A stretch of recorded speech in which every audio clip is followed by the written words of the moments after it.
ANS news.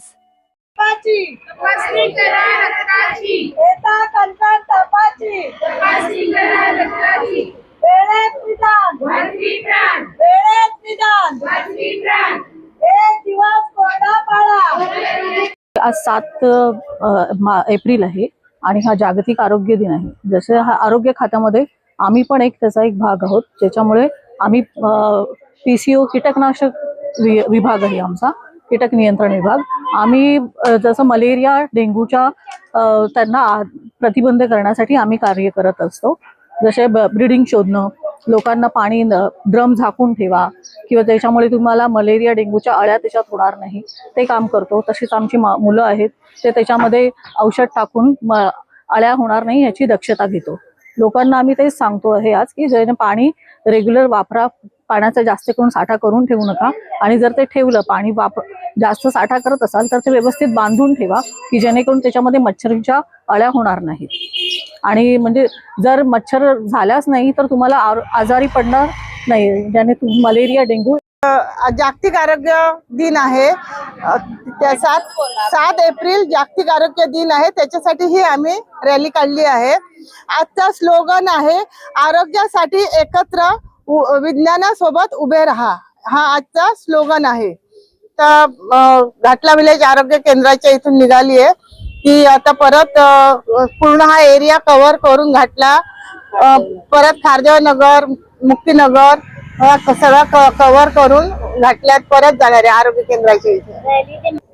त्यांचं आरोग्य चांगलं राहण्यासाठी त्यांना सध्या तरी आता आम्ही HPV इंजेक्शन ह्याच्यावर एकदम जास्त जोर आहे की 14 ते 15 वर्षाच्या 14 वर्ष पूर्ण आणि 15 वर्ष पूर्ण व्हायच्या आत अशा मुलींना आम्ही HPV इंजेक्शन देतो कॅन्सर साठी, आणि त्याच्यामुळे गर्भाशयाचा कॅन्सरला आळा बसणार आहे।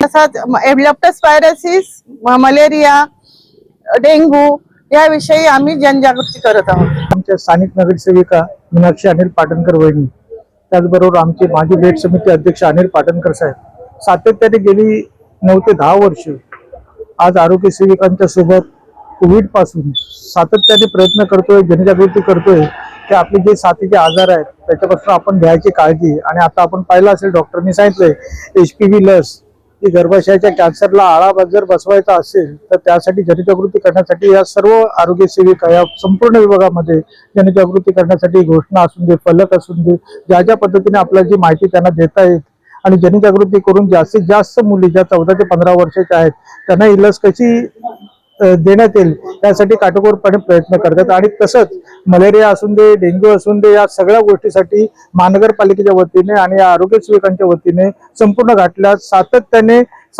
त्यांचे प्रयत्न चालू असतात की या साथीच्या आजारांना कसा आळा बसेल, आणि ती भूमिका त्यांची खूप महत्वाची आहे। आज चेंबूरमध्ये वॉर्ड क्रमांक 153 मध्ये आज तुम्हाला हे रुग्ण खूप कमी मिळतील। त्याचं कारण आहे की सातत्याने यांच्या पाठीशी एक शक्ती उभी आहे, ते आमचे स्थानिक नगरसेवक, माजी बेट समिती अध्यक्ष, माजी नगरसेवक अनिल पाटणकर साहेब आणि सन्माननीय नगरसेविका मीनाक्षी पाटणकर वहिनी या देखील या रॅलीच्या सुरुवातीला होत्या। आज आमच्या पक्षाची उद्धव साहेबांची बैठक असल्या कारणाने तातडीने त्यांना तिकडे जावं लागलं, परंतु या सर्वांच्या शुभेच्छा या जनजागृती करणाऱ्या सर्व आरोग्य सेवकांच्या पाठीशी आहेत। आपल्या माध्यमातून एवढंच सांगू इच्छितो की या विभागातील सर्व महिलांनी आणि जे काही साथीचे आजार होत आहेत तर आजारांना प्रतिबंध करण्यासाठी या मोहिमेमध्ये आपण सुद्धा सहभागी व्हावं आणि आपला सुद्धा मोलाचा वाटा असेल, एवढंच बोलून मी ते थांबतो।